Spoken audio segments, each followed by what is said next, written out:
রাত 9টার সময় যে দেখে একজনকে দুধ খাওয়াচ্ছে। বললাম ভাই কি করে? এর গায়ে তো কোনো পোশাক আশাক নেই। তো হুজুর পোশাক নেই তাতে কি, এ আল্লাহর ওলি, এর ভেতরে মাল আছে। মাল যা আছে সব তো দেখা যাচ্ছে।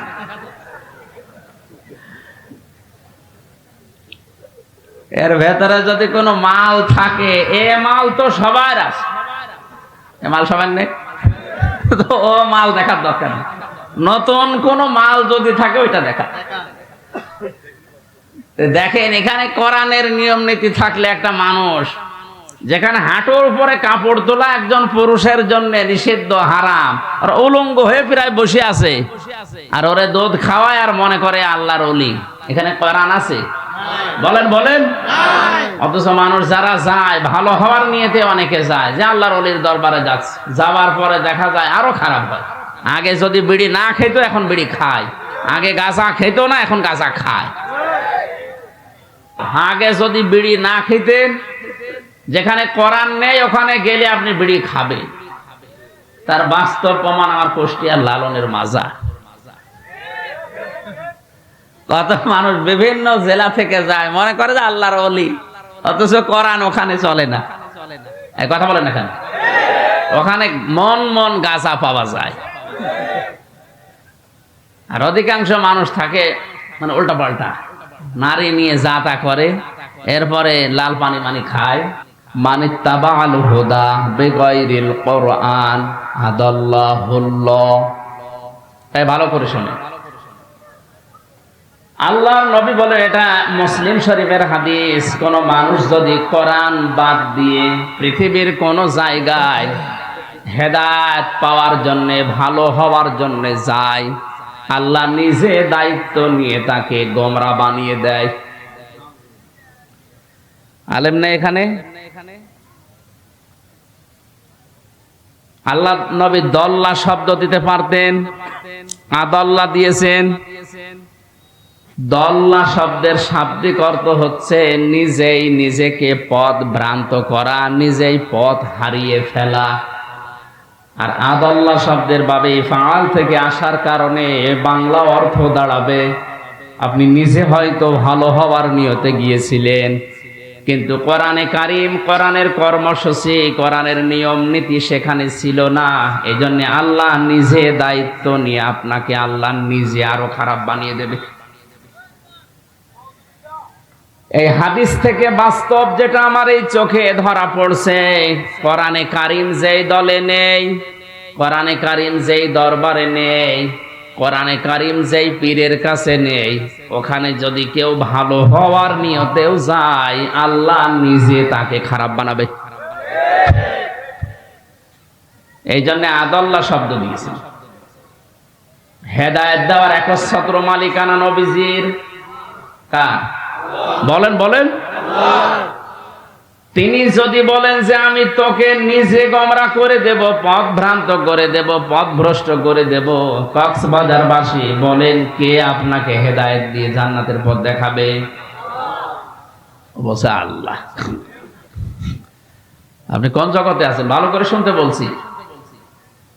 শাব্দিক অর্থ এটা বাবে ইফআল থেকে আসার কারণে আদাল্লাহুল্লাহ, আল্লাহ নিজে দায়িত্ব নিয়ে, তিনি ফাইল এখানে, তিনি কর্তা, নিজে দায়িত্ব নিয়ে আপনাকে গোমরা বানাবে, খারাপ বানাবে। আর এজন্য আজকের এই ময়দান থেকে সিদ্ধান্ত নেওয়া লাগবে, কোরআন যেখানে নেই ওই দল যদি আমার বাবাও প্রতিষ্ঠা করে আমি ওখানে যাব না।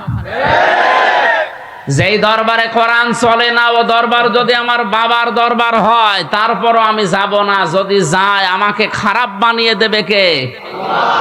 এ দোষ কার? কারণ কোরআন নেই, তুই ওখানে গেলি কেন? শ্বশুরকে বাবা বলা জায়েজ আছে না নেই? আন্দাজে বলেন কেন? শ্বশুরকে বাবা বলতে সমস্যা কি? আজকেও তো শ্বশুর কল দিয়েছিলাম আগের ব্যাপার, আমি বললাম আব্বা কেমন আছে, জায়েজ না থাকলে আমি বলতাম, অত আপনি আন্দাজে দিতেছেন না। তো শ্বশুরকে বাবা বলা জায়েজ আছে, কিন্তু নিজের বাবার সামনে যদি বারবার শ্বশুরকে বলেন আব্বা জান, আর এইটা কে আমি চিনি না, আপনার বাবার রাগ হওয়ার সম্ভাবনা হবে না? কোরআন পাঠিয়েছে আল্লাহ হেদায়েত দেওয়ার জন্য। হাযা বায়ানুল লিন-নাস হুদা ওয়া মাউইযাতুল লিল মুত্তাকিন যালিকাল কিতাবু লা রাইবা ফিহি হুদাল লিল মুত্তাকিন। এরকম বহু আয়াত কোরআনে আল্লাহ দিয়েছেন যে এটা হেদায়েতের কিতাব। মানিত্তাবাআল হুদা ফামান তাবিআ হুদায়া ফালা খাউফুন আলাইহিম ওয়ালা হুম ইয়াহজানুন। এরকম প্রায় 26টা আয়াত আছে কোরআনে কারীম, প্রমাণ করে যে আমি হেদায়েত দেওয়ার জন্য দুনিয়ায় এসেছি। সুতরাং নিজের বাবার সামনে শ্বশুরকে বাবা বলা জায়েজ আছে, তারপরও যদি বারবার বলেন বাবার মনে যেমন দুঃখ লাগার সম্ভাবনা আছে। কোরআন আল্লাহ পাঠালো হেদায়েত দেওয়ার জন্য, এইটা বাদ দিয়ে আপনি যার কাছে যাবেন আল্লাহর তখন আপনার বাবার মতো রাগ হবে, দেখি তোর ওই পীর কেমন করে হেদায়েত দেয়। এই জন্য অধিকাংশ দরবারে গেলে মানুষ আজ হেদায়েত পাওয়ার পরিবর্তে গোমরা হয়ে যাচ্ছে। চট্টগ্রামের মরহুম আব্দুল জব্বারের দরবারে গেলে সন্তামণি কোরআন তুলে দিত যে কোরআন পড়ো, আল্লাহকে পেয়ে যাবে। ফরফরা শরীফের যারা পুরাতন পীর ছিল সেখানে গেলে মানুষ আগে বলতো যে কোরআন শরীফ তুলে দিলাম আল্লাহকে পেয়ে যাবেন, যান।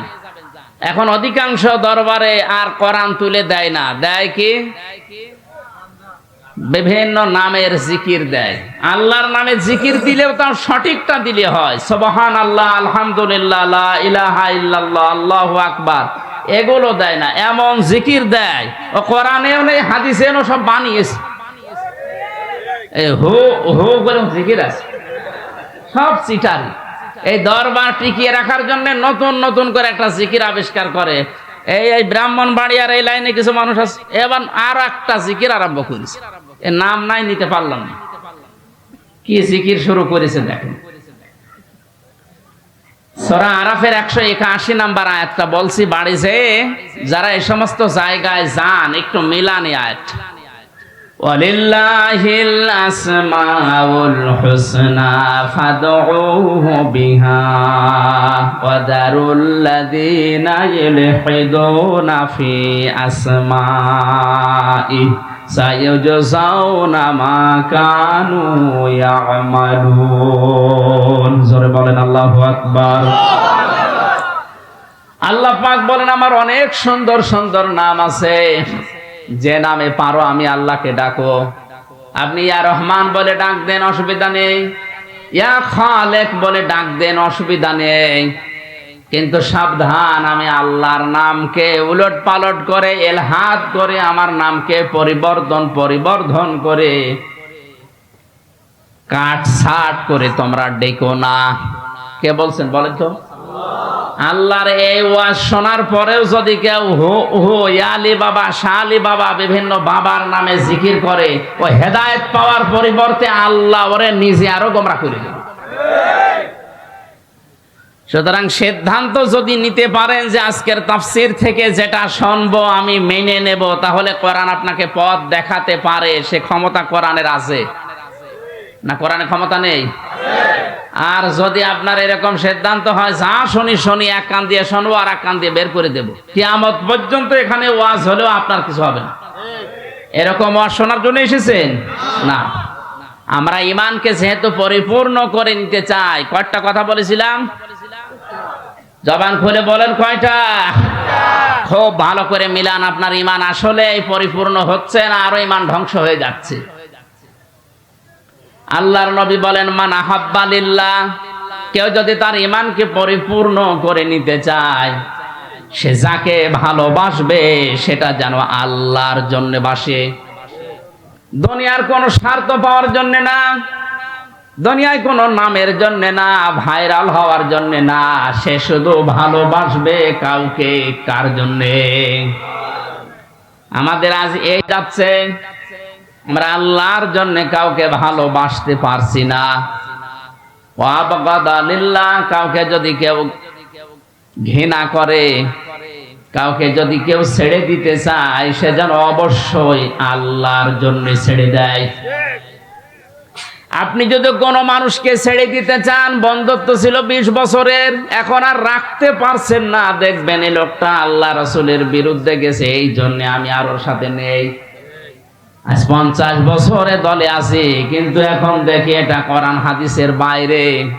যদি ঈমান পরিপূর্ণ করে নিতে চান এই মুহূর্তে আপনাকে তালাক দেওয়া লাগবে।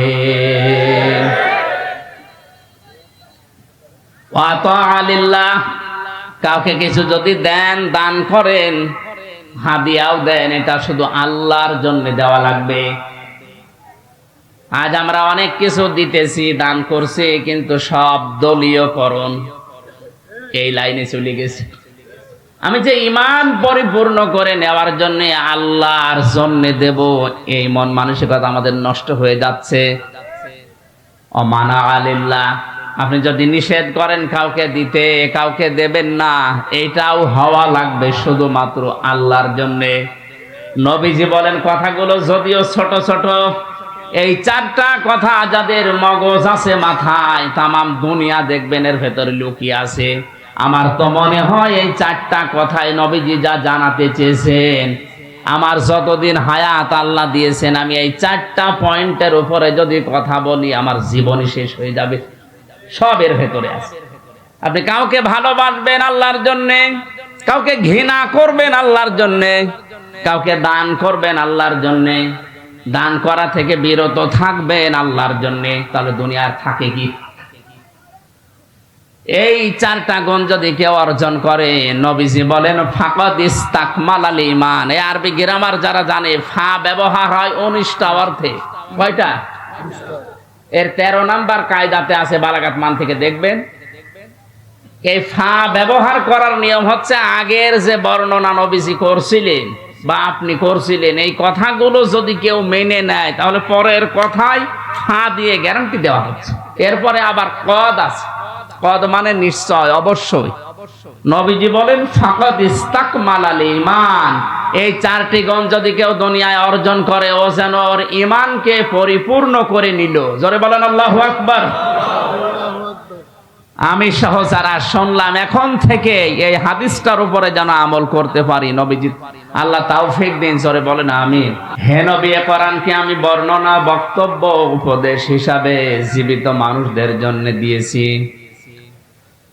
এর ভেতরে দুইটা জিনিস আছে, অহুদান, পথ নির্দেশিকা আছে, অমাউইযাতুন, উপদেশ আছে। কাদের জন্য? লিল মুত্তাকিন, যারা ভদ্রলোক, যারা তাকওয়া অবলম্বন করেছে, যারা আল্লাহকে ভয় করে চলে। যে কোরআনের উপদেশ কাজে লাগবে তাদের, কোরআনের পথ নির্দেশিকা মেনে নেবে তারা, যারা আল্লাহর ভাষায় ভদ্রলোক। কি লোক? আমরা জানি শয়তান ভদ্র না অভদ্র? বলেন বলেন।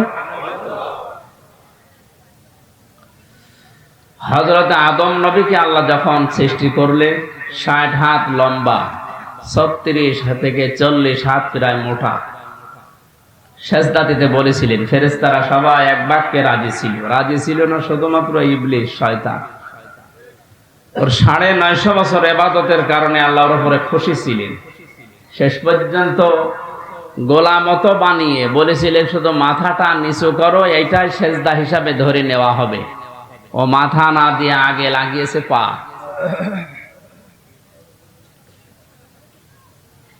আল্লাহর কাছে আর্গুমেন্ট পেশ করে বলেছিল, আনা খায়রুম মিনহু খালাকতানি মিন নারি ওয়া খালাকতাহু মিন তিন। তুমি আমাকে আগুন দিয়ে বানিয়েছো, আর ওইটা বানিয়েছো মাটি দিয়ে। আগুনের কাজ উপরের দিকে যাওয়া, মাটির কাজ নিচের দিকে যাওয়া। শয়তান সর্বপ্রথমেই অহংকার করেছিল ক্ষমতা। কিসে? কথা বুঝতেছে? ও সর্বপ্রথমই আল্লাহর এই যে বিধানটা, এই আইনটা, আল্লাহর এই বক্তব্য শোনার পরেই বিদ্রোহ করেছিল ক্ষমতা দিয়ে। যে আমার ভেতরে পাওয়ার আছে, শক্তি আছে, আমি জ্বালিয়ে দিতে পারি, কিন্তু মাটি, ওর ভেতরে কিছু নেই, ও পড়ে থাকে। এই আয়াত থেকে তাফসীর কারক যারা মুফাসসিরিন ইকরাম ব্যাখ্যায় লিখেছেন, ক্ষমতার অহংকার দুনিয়ায় যদি কেউ করে, শক্তি হোক, টাকা পয়সা হোক, পাওয়ার হোক, যে কোনো ক্ষমতার অহংকার যদি কেউ করে, সে আল্লাহর কাছে শয়তান হয়ে যায়। যেন আমরা এই কাজ যেন কেউ না করি, আমরা যেন বিরত থাকি। আল্লাহ আমাদের তাওফিক দিন, আমিন। আল্লাহর উপদেশ, আল্লাহর ওয়াজ, আল্লাহর পথ নির্দেশিকা গ্রহণ করেনি শয়তান। আজকে জীবিত মানুষদের সামনে আমরা কোরআনে কারীম তেলাওয়াত করেছি। সূরা মুলকের 2টা আয়াত। তাফসীরুল কোরআন মাহফিল এখানে লেখা, আমি তাফসীর আকারে কথা বলবো ইনশাআল্লাহ। তাফসীর শব্দের শাব্দিক অর্থ খুলে ফেলা, উন্মুক্ত করা, আবরণ ফেলে দেওয়া। আপনি সভাপতির বাড়িতে যেয়ে যদি ডাক দেন যে সভাপতি সাহেব বাড়িতে আছেন, ওনার ছোট্ট একটা বাচ্চা বেরিয়ে এসে বলছে, আঙ্কেল আমার বাবা বাড়ি নেই, ঢাকায় গেছে, আপনার পরিচয় দেন, আসলে বলবো। এমন ভাবে আঙ্কেল বলে আমার সালাম দিয়েছে, এ কি ছেলে না মেয়ে এ বোঝার কোনো কায়দা নেই। এখন যদি নাম জিজ্ঞাসা করি তাও আমি ধোকা খাবো, কারণ এখন আমরা তো ডিজিটাল নাম রাখি, এমন নাম রাখি যে ছেলের নামও যা মেয়ের নাম। যে কয়েকদিন আগে ভোটে দাঁড়িয়েছিল না মাহিয়া মাহি, যে মাহি এই শব্দটা ছেলের নামও রাখে মানুষ, মেয়ের নামও রাখে। মাহিয়া মাহি মহিলা আর মাহি বি চৌধুরী পুরুষ নাম। এখন নাম বললে তো বুঝবেন না এটা আম্মু না আব্বু, ছেলে না মেয়ে বোঝার জন্য যেটা করা লাগবে, ওর পায়জামা বা প্যান্ট এটা খুলে ফেলা লাগবে। আপনি হাসতেছেন না, না খুললে আপনি বুঝবেন। কারণ চেহারার কাটিং, চুল যেভাবে কাটে ও বোঝার উপায় নেই যে কোন কাটিং এটা। তাহলে বাস্তবতা এখানে একটু বসিয়ে দেন।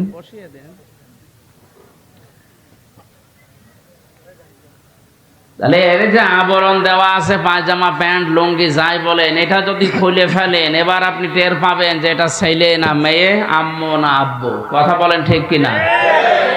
কোরআনে কারীম জীবিত মানুষদের সামনে ব্যাখ্যা বিশ্লেষণ তাফসীর যদি করা হয়, তাফসীর মানে খুলে ফেলা। আমাদের ভেতরে শিরিক, বেদাত, কুফরি, জুলুমের রোগ দিয়ে, জুলুমের আবরণ দিয়ে যারা নিজেদের পরিবার, সমাজ, রাষ্ট্রকে ঢেকে রাখে, কোরআনের তাফসীর করলে আবরণগুলো খুলে যায়। দেশের মানুষ দেখতে পায় এটা হচ্ছে শিরিককারী, এটা জুলুমকারী, এটা কুফরি, এটা বেদাতকারী। এই জন্য ইসালে সওয়াব সহ বিভিন্ন অনুষ্ঠান যেগুলো হয় 63 দিন ব্যাপী, কোনো সমস্যা নেই।